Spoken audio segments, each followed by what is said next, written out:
de setmana ple de partits a la ciutat esportiva de Nijarque.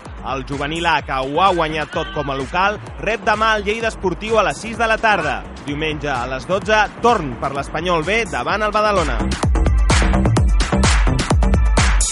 El filial vol refer-se de la derrota de la setmana passada a Sabadell, sumant de 3 i oferint un bon partit a l'afició.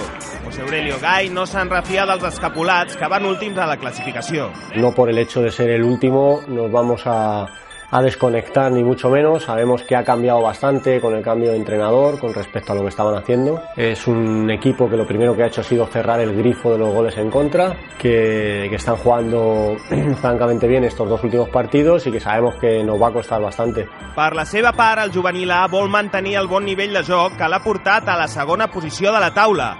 El seu entrenador, Luis Blanco, prevé un partit complicat. Sí que hemos analizado al rival, sí que sabemos que es un equipo que trabaja bien, que quizá los resultados no le están acompañando. Sabemos que es un equipo que tiene perfiles arriba que muy interesantes y que nos lo va a poner difícil. Si no podemos mirar otra situación que no sea esa. Eso sí que es cierto que nosotros siempre buscamos pues mirar en nosotros mismos, en estar bien nosotros, en marcar nuestro ritmo, nuestro juego, y bueno, yo creo que será la clave para el fin de setmana. I per acabar, si no us voleu perdre la resta de partits, aquí teniu l'agenda del futbol base.